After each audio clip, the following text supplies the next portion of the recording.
Okay sir, திடுக் ஒரு இன்ட்ரெஸ்டிங்கான ஒரு ஸ்க்ரீன் பிளே இந்த ஒரு கதையை கேட்டேன், நல்லா இருந்தது. எகெயின் ஒரு இன்வெஸ்டிகேஷன் ஃபிலிம். அதாவது வாழ்க்கையில் பல விஷயங்கள் இருக்கும். என்னென்னா, ஒரு பழைய பாடல் ஒன்று இருக்குது, எந்த குழந்தையும் நல்ல குழந்தை தான் மண்ணில் பிறக்கையிலேன். அந்த 13 வயசு வரும்போது அவங்களோட பாதை மாறும். அவங்க அந்த பாதை மாறும்போது அவங்க வாழ்க்கையில் ஏற்படுற பிரச்சனைகள் என்னன்னு சொல்கிற ஒரு இன்ட்ரெஸ்டிங்கான படம். அண்ட் அந்த மாதிரி மாறிடக்கூடாது. எப்போவுமே குறுக்கு வழி தான் உள்ளே ஒன்ஸ் போனீங்கன்னா அது ஒன் வே டிராஃபிக் மாதிரி ரிட்டர்ன் வர முடியாது. நேர் வழியில் போனீங்கன்னா போகலாம், வரலாம், வாழ்க்கையில் அப்ஸ் அண்ட் டவுன்ஸை சந்திக்கலாம். ஸோ அதை சொல்கிற படம் இது.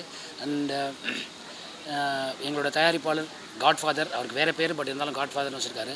புது தயாரிப்பாளர். எப்படி நம்ம தமிழ் திரைப்பட தயாரிப்பாளர் சங்கங்களும் மற்ற 24 கிராஃப்ட் சங்கங்களும் எப்படி என்கரேஜ் பண்ணுதோ, அதை புது தயாரிப்பாளர் எப்பவுமே என்கரேஜ் பண்ணுவாங்க. அந்த விஷயத்தில் புதுசாக என்ட்ரி ஆயிருக்காரு. அவர் வெற்றி பெற என்னுடைய வாழ்த்துக்கள். அண்ட் இந்த படத்தை அவங்க டாக்டர் தான் ப்ரொடியூஸ் பண்ணுறாங்க, ப்ரொடக்ஷன் பார்த்துக்கிறாங்க, ராஜஸ்ரீ. அண்ட் இந்த படத்தோட இயக்குனர், எப்போவுமே தமிழ் சினிமாவில் டியோ டைரக்டர்ஸ் இருந்திருக்காங்க. இப்போ trio directors Kayal Sathyaraj sir, Tony George sir, Godfather sir, இவங்க 3 பேர் சேர்ந்து பண்ணுறாங்க.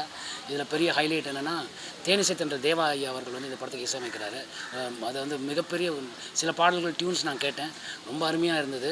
அண்ட் அனில் சார் சினிமாட்டோகிராஃபி, மலையாளத்தில் 30 படங்களுக்கு மேலே அவர் பண்ணியிருக்காரு. கிட்டத்தட்ட ஒரு 20 படங்கள் சில்வர் ஜூப்ளி கொடுத்துருக்காரு. ஸோ அதெல்லாம் பெரிய விஷயம். மம்முட்டி, மோகன்லால் சார், திலீப் சார், இவங்க கூட அவங்க ஒர்க் பண்ணிவிட்டு இங்கே தமிழ் சினிமாவில் ஃபஸ்ட் டைம் வரேன், சந்தோஷமாக வந்தார். ரெண்டாவது அப்புறம் சொன்னார், நீங்களும் கேமராமேன், நானும் கேமராமேன், எனக்கு ரொம்ப சந்தோஷமாக இருக்குது சார்னார். அது எனக்கு பெரிய ஒரு ஹானர் மாதிரி இருந்தது. அண்ட் பல நல்ல டெக்னீஷியன்ஸ்லாம் உள்ள இந்த படத்துக்கு வந்திருக்காங்க. இந்த படம் வெற்றியடைய எல்லாம் வல்ல இறைவனை பிரார்த்திக்கிறேன். நன்றி.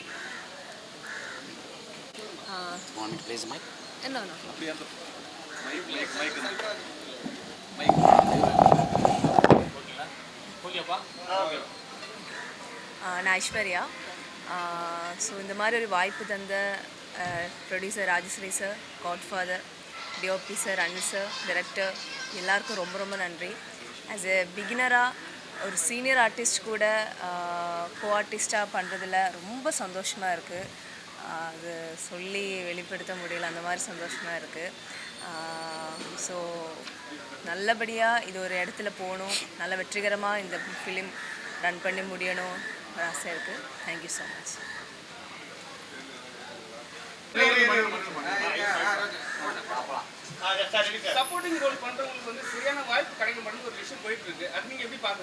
அப்படிலாம் கிடையவே கிடையாது சார். எல்லாருக்கும் எல்லா வாய்ப்பும் கிடைக்குது சார். இப்போ மகாராஜாவில் நான் வரதராஜன் ஒரு போலீஸ் நடித்தேன், அதில் எனக்கு கிடைக்கலையா? கிடைச்சது தானே. ஸோ எல்லோரும் அது மாதிரி சார். அது கதையும் கதைக்களமும் டிசைட் பண்ணுறது சார். முன்னாடிலாம் ஹீரோ வில்லன் அப்படிலாம் இருக்கும். இப்போ எல்லாருமே எல்லாமே பண்ணுறாங்க. இந்த கலாச்சாரம் ஹிந்தி திரைப்படங்களில் இருந்தது, மற்ற மொழிகளில் இருந்தது. மலையாள படங்களில் பார்த்தீங்கன்னா மோகன்லால் சார் மம்முட்டி சார் படத்தில் நடிப்பாங்க, மம்முட்டி சார் பிருத்திவிராஜ் சார் படத்தில் நடிப்பாங்க. இந்த மாதிரிலாம் இருந்தது. அந்த வழக்கம் இப்போ தமிழில் வர ஆரம்பிச்சிடும்.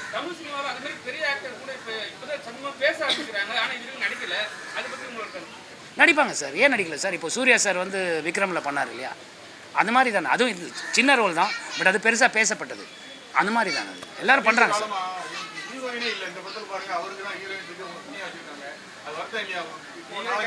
இந்த எழுதுறவங்களுக்கு என் மேலே தனி பிரியம் சார். அதனால வேற யாரும் எடுத்துகிட்டு போயிடக்கூடாதுன்னு சொல்லி என்ன மட்டும் வச்சு எழுதிடுறாங்க. அதான், வேற ஒன்றுமே கிடையாது.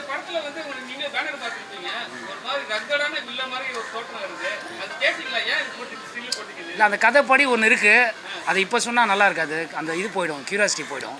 அதனால அந்த படம் வரும்போது பாருங்கள். ரொம்ப பெருமையாக இருக்குது சார். அதாவது இது எனக்கு கிடைச்ச ஒரு நல்ல ஆப்பர்ச்சுனிட்டி. அவருடைய பாடல்கள், பல பாடல்களுக்கு நம்ம ரசிகர்களாக இருந்திருக்கோம்.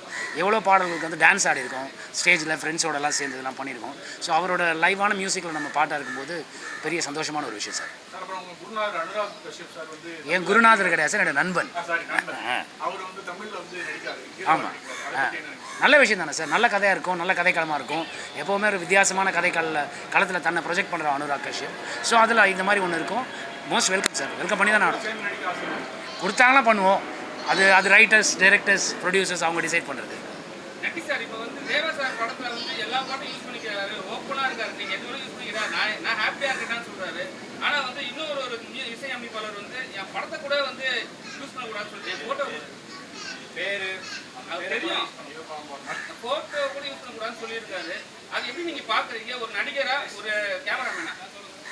சார் அவங்கவுங்க இஷ்டம் சார். அது எப்படி சார் நம்ம கேள்வி கேட்க முடியும்? இல்லை சார், அது என்ன சொன்னாலும் அது கேட்கவே கூடாது சார். என்னோட பர்சனல் சார். இப்போ எனக்கு ஒரு விஷயம் பிடிக்கும் சாப்பிட்றதுலன்னா நான் வந்து இன்சிஸ்ட் பண்ண முடியாது நீங்களும் அதான் சாப்பிட்ணும் அப்படின்னு. அவங்க இஷ்டம், அது அவங்களோட பாயிண்ட் ஆஃப். ஆமாம் சார், நீங்கள் அது அவர்கிட்ட தானே சார் இப்போ கேட்கணும். எங்கிட்ட கேட்டால் நான் என்ன சார் பதில் சொல்ல முடியும்? ஒவ்வொருத்தருக்கும் பிடிக்குங்கிற மாதிரி சம்பவங்கள் வாழ்க்கையில ஏற்பட்டிருக்கும். உங்களுக்கு அப்படி ஏதாவது ஏற்பட்டிருக்கா? எல்லாமே நான் ஒவ்வொரு நாளும் கடவுள் படைத்த ஒவ்வொரு நாளும் நல்ல நாள் தான் சார். நல்லது தான் நடந்திருக்கு வாழ்க்கையில். திடுக்குன்றத அது தவறான ஒரு எண்ணத்தில் பார்க்க வேண்டாம். அது வந்து எப்படி சொல்கிறது, வாழ்க்கையில் அடுத்த நொடிங்கிறது வந்து 1000 சந்தோஷங்களை வச்சுருக்கும். அந்த பார்வையில் இந்த படத்தை பாருங்கள், உங்களுக்கு பிடிக்கும். சார் எங்களுக்கு மிகப்பெரிய வருத்தம், நட்ரி சார் நல்லா வந்து ரொமான்ஸ்லாம் பண்ணுவார். ஆனால் கடைசி வரைக்கும் உங்களுக்கு மட்டும் வந்து ஏன்னு தெரியல, அது டேரக்டர் எழுதுறதா இல்லை வந்து ப்ரொடியூசர் சொல்கிறதான்னு தெரியல, உங்களுக்கு ஹீரோயின் கொடுக்க மாட்டாங்க, முத்த காட்சி வைக்க மாட்டாங்க. ஏதாவது ஒரு ஃபீலிங் இருக்கா சார் உங்களுக்கு? எனக்காக நீங்கள் வேணால் அவங்ககிட்ட பேசுங்க, அவங்க வச்சாங்கன்னா பண்ணுவோம். நீங்கள் தானே கேட்கணும். அதை நான் எப்படி கேட்குறது? தமிழ் சினிமாவில் எப்போவுமே வந்து 2 டிரெக்டர்ஸ் பார்த்துருப்பீங்க சார். இந்த படத்தை பொறுத்த வரைக்கும் 3 டிரெக்டர்ஸ். அதுவே ஒரு பெரிய கியூரியாசிட்டி எனக்கு கொடுத்தது. நேற்று வந்து படம் பண்ணும்போது 2 டேரக்டர், நீங்கள் 3 டேரக்டர் சார். அதுவும் கேட்கலாம் வாங்க. அவர் ஒரு டேரக்டர். எங்கே நம்ம இவர் சத்யராஜ் சார் வாங்க. அவர் இப்போவே இயக்கத்தில் பிஸி ஆகிட்டார். 4லேருந்து தான் ஷூட்டு. சார் 3 டேரக்டர், அவர் ஹீரோ எங்களோட ஹீரோ. அவருக்கு ஏதாவது ஒரு குத்துப்பாட்டு, ஏதாவது ஒரு இது இல்லை நான் பிடிக்க போகும்போதுலாம் ஏதாவது பாட்டு தேவா சாருடைய இது தேவா சார் இசைங்கும்போது நல்லா இருக்கும். அப்படிதான் இருக்கா சார்? குத்துப்பாட்டு நல்ல குத்துப்பாட்டு இருக்கு. பட் சார் அந்த குத்துப்பாட்டுக்குள்ள வர மாட்டாரு. ஏன் சார் அவர் மட்டும் இல்ல வருவார் இன்ஸ்பெக்டர். அதான் சொல்ல சார் குத்துப்பாட்டு உள்ள வருவாரு, பட் ஆட மாட்டாரு. இல்ல ஆடுவார். அவர்தான் இல்ல ஆடுவார். இல்ல இல்ல இல்ல இல்ல இல்ல முரண்பாடு கிடையாது. நீங்களும் ஒரு ஹீரோ, அவரும் ஒரு ஹீரோ, ஒரே ஒரு ஹீரோயின். அது என்னதான் நீங்க ஹேண்டில் பண்ண போறீங்கன்னு தெரியல. இல்லை சார், முரண்பாடு இல்லை. சார் வந்து ஹீரோ கிடையாது. சார் வந்து ஹீரோ கிடையாது. சார் வந்து படமே சார் தான். படமே சார் தான். Full and full first scene முதல் லாஸ்ட் சீன் சார் தான். படமே சார் தான். ஆனா கேரக்டருக்குள்ள வந்து ஹீரோ உள்ள வராங்க. பட் கதையோட முழு முதுகெலும்பு நம்ம நட்டி சார். படத்தோட டைப் வந்து கிடுக்கு. அது 3 எழுத்து தான் வருது. இதுக்கு 3 எழுத்து தான் வருது. 3 டைரக்டர் தனித்தனியா வந்து சப்ஜெக்டா பண்ண போறீங்களா இல்ல ஒண்ணா சேர்ந்து ஒரே இதுல பண்ண போறீங்களா? இல்ல ஒரே ஒண்ணா சேர்ந்து தான் பண்றோம். ஸ்கிரிப்ட் எப்படி சார் ஒரே ஸ்கிரிப்ட் எழுதுவீங்களா மாத்தி மாத்தி? இல்ல ஒரே ஸ்கிரிப்ட். சாரோட கதை சார் சொல்ல நாங்க ஸ்கிரிப்ட முழுமை பண்ணி. நீங்க தான் சார் முடிவு. ஆமா. இல்ல சார், நான் முடிவு கிடையாது சார். அவர் சொல்றாரு. இல்ல சார், சாரோட கதை அந்த டைரக்டர்ஸ் முடிவு பண்ணி நம்ம கிட்ட சொல்லுவாங்க சார். அதான் நம்ம பண்றோம். இப்படி ஒவ்வொரு சீனும் திடுக்கிற வைக்கும். அதான் திடுக்கு. இப்படி திடீர்னு கேள்வி கேட்டா கஷ்டம் சார். கன்ஃபியூஸா இருக்காங்க சார். 3 டைரக்டர் இருக்கும்போது யார் ஷாட் யார் பிரிப்பாங்க என்ன? இல்ல சார், அது மூணா பண்ண போறது இல்லையே. ஒரே மாதிரி தான் மொத்தமா சாரு லென்ஸ் பார்த்தாங்க. சாரு சில விஷயங்கள் சொல்லி கொடுத்தான், நானும் சொல்லி கொடுத்தேன். இல்ல நாங்க தான் எல்லாம் சொல்ல போறோம். உங்களுக்கு ஒரு முக்கியமான காட்சியில 3 டைரக்டர் 3 ஆங்கிள் ஏதாவது சொன்னாங்கன்னா நீங்க யாரோட இதை கேட்டு நடிக்கணும்? இல்ல சார், 3 அவர்ட்ட சொல்ல போறது கிடையாது.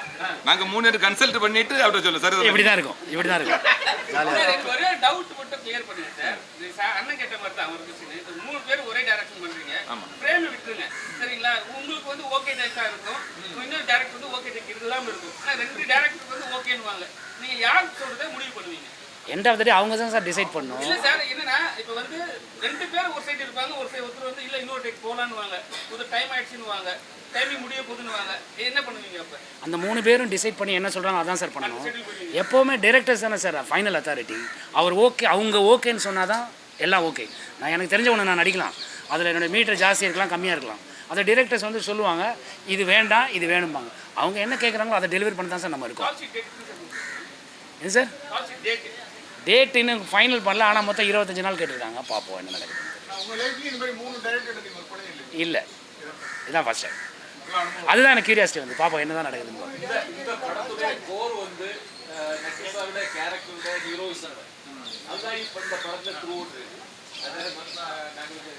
சார் கடைசியா ஒன்று, யார் தான் நாங்கள் எங்களுக்குள்ள வந்தாலும் 2 பேரும் ஒரு ஆள் தனித்தனி நிற்க போகிறல. ஒரு சீன்னா நாங்கள் இதான் முடிவு எடுத்தா அதான் முடிவு. 3 பேருமே சேர்ந்தவங்க.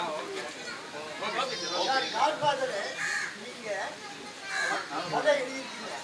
ஆனா அந்த கதையில திடுக்குன்னு ஒரு அனுபவத்தை உங்க லைஃப்ல ஏற்பட்டுதான் சொல்லுங்க. எதுக்காக அதை திடுக்குன்னு வச்சிருக்கீங்க? உங்கள் லைஃப்பில் நடந்த மேட்ரு என்ன?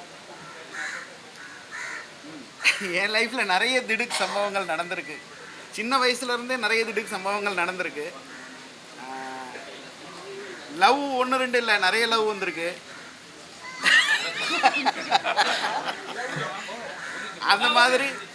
அந்த மாதிரி எல்லாமே நிறைய சம்பவங்கள் நடந்திருக்கு. ஆனால் இந்த என்னுடைய சம்பவத்துக்கும் இந்த திடுக்குன்ற பேருக்கு சம்மந்தம் கிடையாது. பட் படத்தில் சீன் பை சீன் திடுக்கு சீன்கள் வரும். ஷூட்டிங் ஸ்பாட் இருக்கும்போது எங்களை கூப்பிடுங்க சார், நாங்களும் வந்து பார்த்துக்கிறோம். கண்டிப்பாக சார், கண்டிப்பாக சார், ப்ளீஸ். கன்னியாகுமரி